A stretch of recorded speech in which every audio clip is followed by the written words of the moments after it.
world around us is a dazzling array of colors. In nature, flowers, butterflies, and birds are known for their span of brilliant hues. But today, let's look around in a different way, at black and white. This is the Florida Field Journal.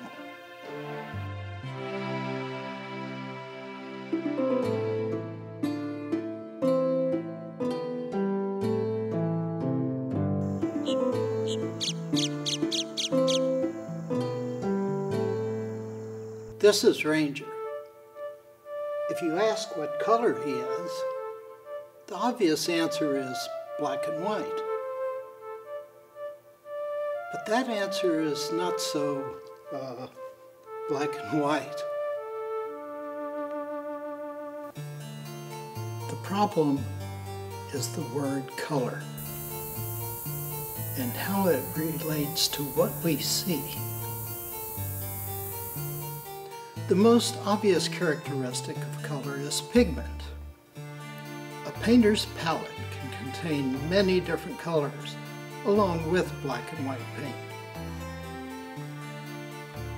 You can combine colors to create black, but no combination of pigments will produce white. The color we see in pigments, like paints or dyes, is the color reflected back to our eyes. In other words, the pigment subtracts all the colors we don't see.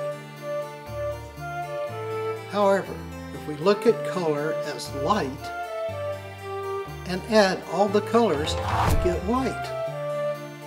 If we remove all light, we get black or no color. Fortunately, our eyes perceive both additive and subtractive forms of color. What is interesting is that black and white combine with each other to produce gray. So when we talk about black and white photography, we're really talking about a range of gray. But while we think of nature as being colorful, many creatures are primarily black and white, and that description is often included in their name. Here in Florida, we have two species of pelican, the brown and the white.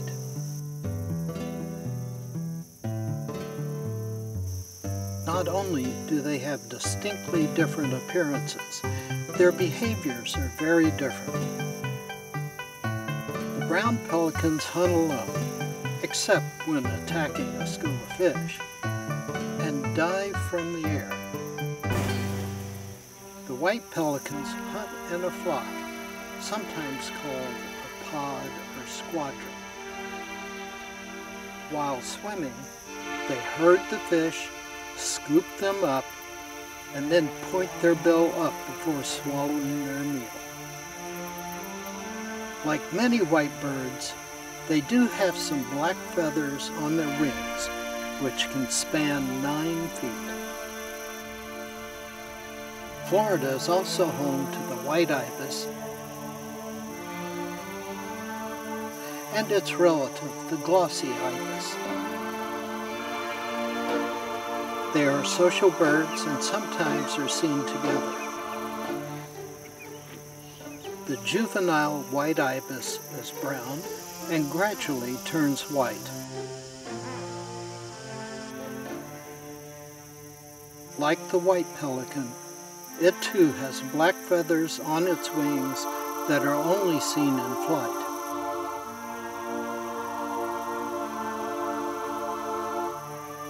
Not all big white birds are always white.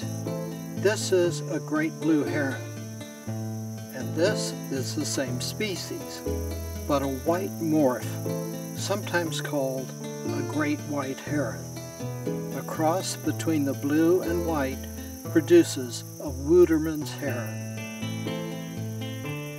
The great white is easily confused with the great egret. Notice the egret has black legs, where the white morph has yellowish legs. These two birds are the same species, little blue herons, but the white one is a juvenile.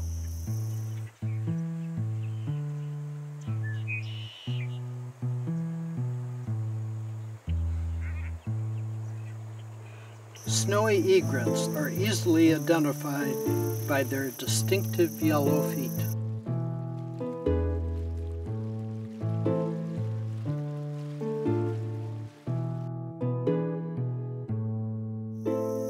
Another large white bird that is seen locally is this mute swan.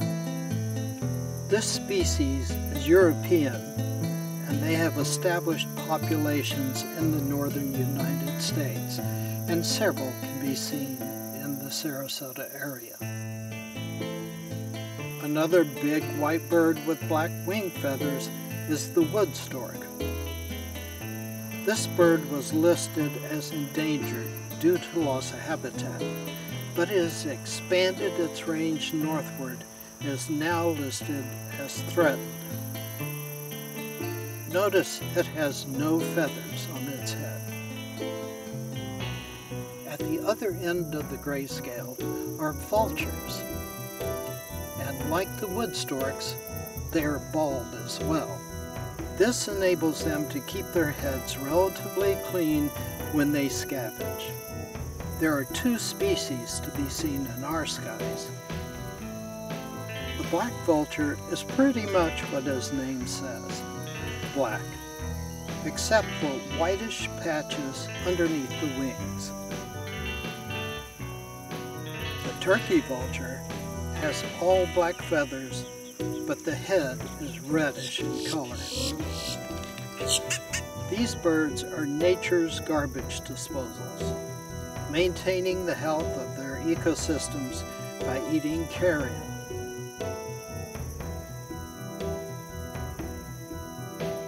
However, much to the dismay of unsuspecting motorists, a vulture's menu may include things such as soft car parts, like wipers and weather stripping.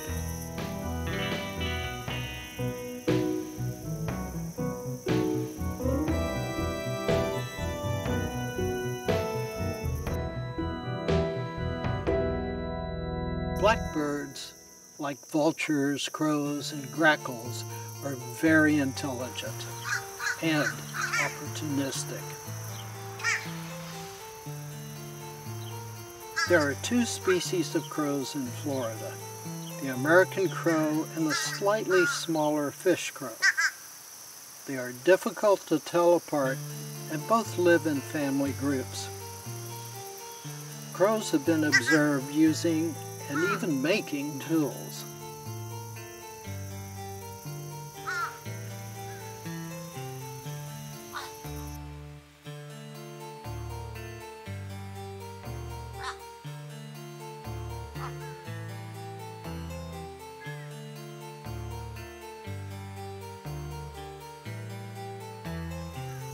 Grackles are represented in Florida by two species, the common and the boat-tailed. The most apparent distinguishing differences is the much larger tail on the boat-tailed males. The females of both species are more brownish. I have seen grackles at a rest stop on the highway waiting for a free lunch from the grill. A car's grill that serves up a delightful menu of fresh insects. Other blackbirds are found in Florida, but perhaps the most distinctive is the red-winged blackbird. It is usually found around water and is the most easily recognized. The male sporting a snappy red and yellow wing patch.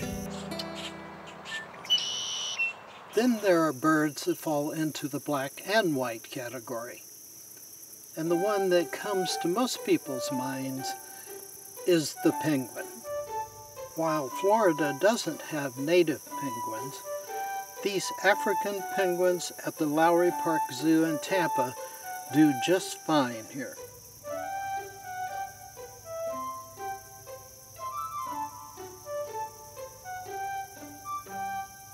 This bird is not a penguin. It is a razorbill. It is usually found much farther north in coastal Canada and beyond, but occasionally it visits Florida during the winter.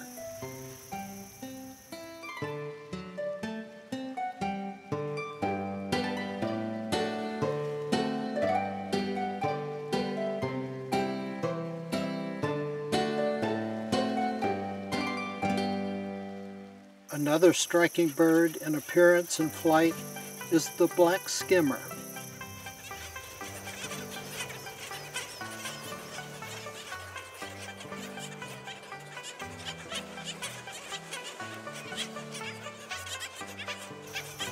They nest in colonies, but are not very tolerant of other couples' kids.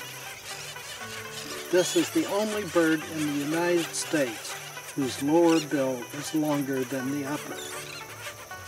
They fly with the lower bill in the water and snap the bill shut when they sense a fish. Amazing to watch.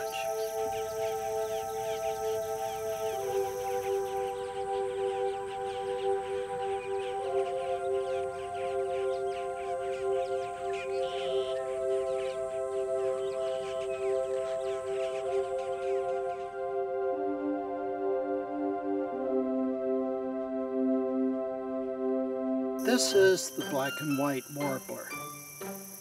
It goes almost unnoticed, flitting about in the shadows of the trees.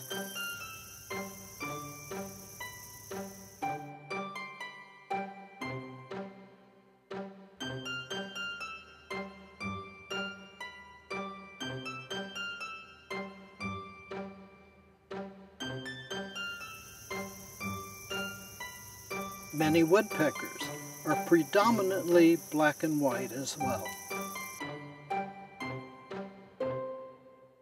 Two similar fork-tailed birds can be seen soaring in the Florida skies.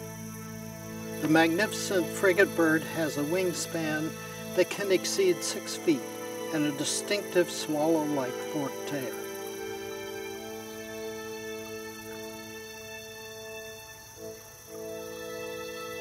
The females and juveniles are black and white, and the males are black with an orange pouch that they inflate in courtship display.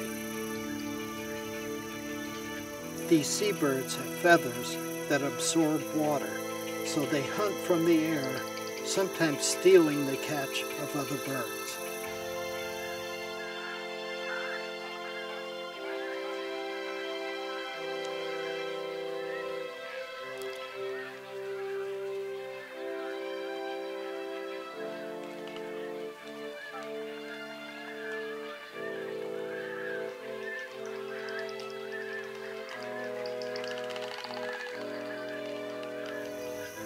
Another fork-tailed but unrelated bird is the swallow-tailed kite. These beautiful birds are hawk-sized and seasonal visitors to Florida. They glide effortlessly through the air with rarely a wing beat, using their tail to change direction. They are one of my favorite birds.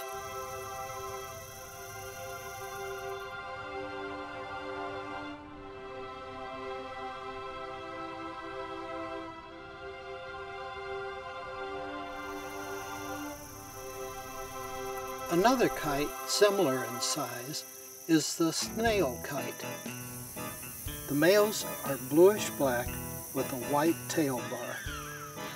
The females and juveniles are more brownish in appearance. This kite gets its name from its beak, which is designed to remove snails from their shells. The population of these birds was once drastically reduced in Florida due to loss of habitat for its favorite food, the apple snail. It has now expanded its range as its food source has spread, partially due to an invasive snail. Many mammals share the black and white wardrobe of the birds, and perhaps the most iconic is the zebra. They can range from black to light brown and have white stripes. Recent research indicates the stripes might give the zebra reduced susceptibility to insect bites. Another lesser-known but striking African animal is the Angolan colobus. These primates live in family groups and are vegetarian, which supposedly accounts for their laid-back lifestyle, except for the kids, of course. One of the most feared black and white creatures in Florida is the skunk. Skunks are very adaptable and can live anywhere, even in your house as a pet.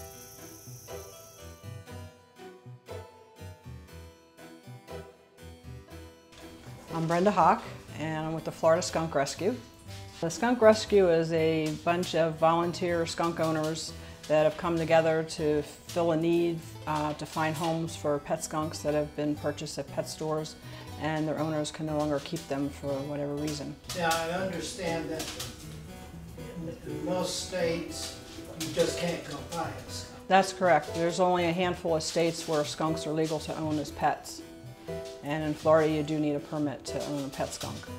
And how do you go about that process?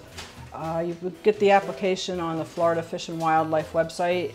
There's two permits, either a pet permit that's free that allows you to keep the skunk in your home, or there's the $50 sale and exhibition permit if you want to exhibit your skunk like at our skunk show that we have once a year.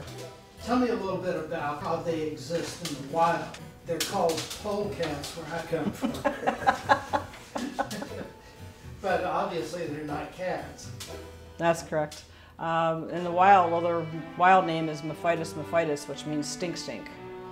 And in the wild, you wouldn't see them all together like ours are. You would see them, they'd be mostly solitary.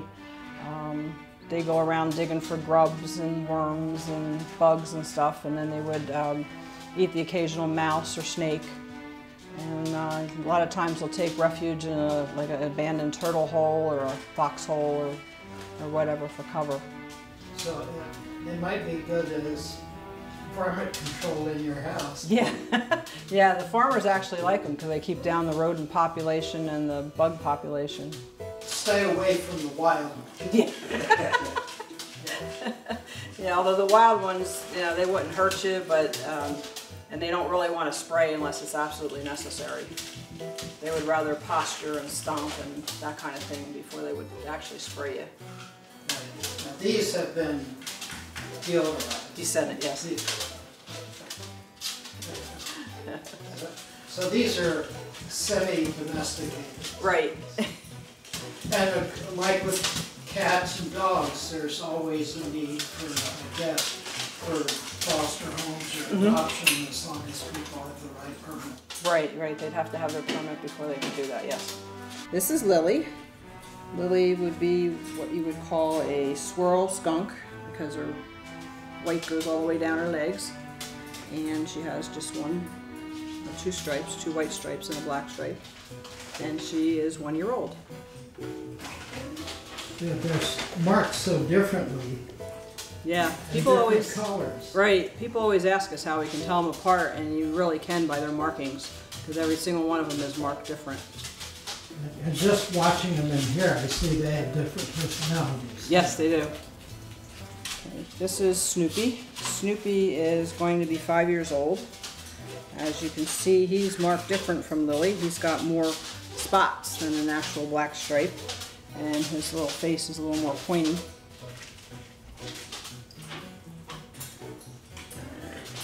They seem to be very curious. Yeah, they all are. They're very newsy.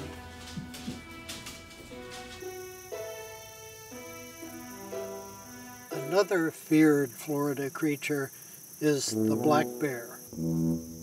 These animals are found across the entire North American continent and can be a range of colors, from a black to a rare cream-colored subspecies called the Kermode that inhabits the coastal forests of British Columbia. Black bears are not known for their aggression, but can be dangerous when hungry, threatened, or protecting their cubs.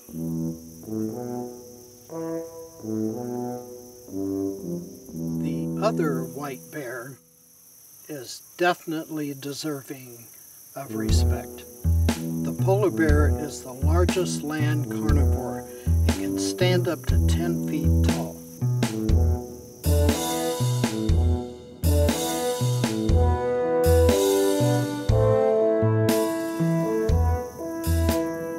Interestingly, their skin is black and the fur is transparent, which reflects all light, giving the appearance of white.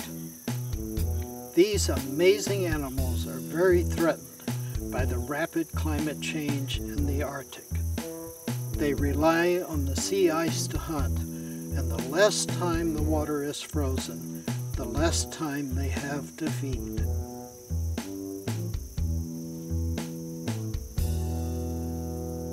The most famous of all black and white sea creatures is the orca, or killer whale, also known as blackfish.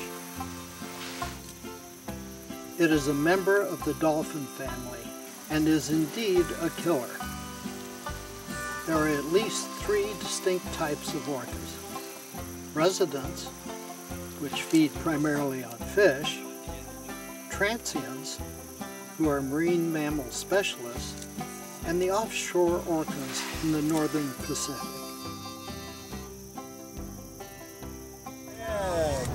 Oh, got him. Having seen these animals captive in parks and free in the wild, there is no comparison.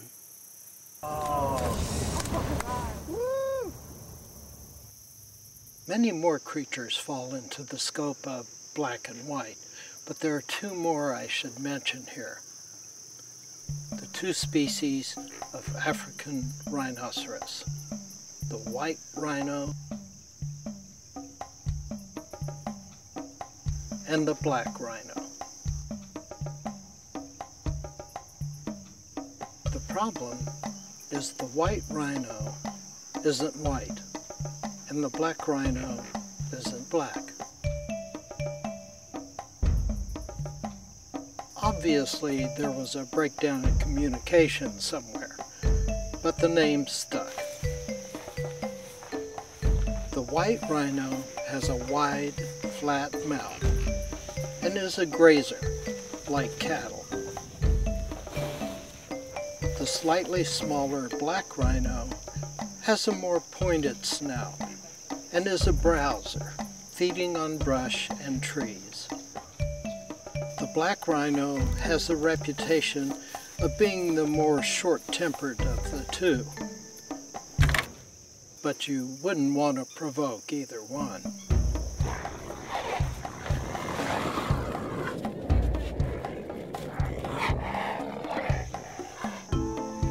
These magnificent animals are facing extinction because of poaching for their horn, which is considered valuable in Asian medicine.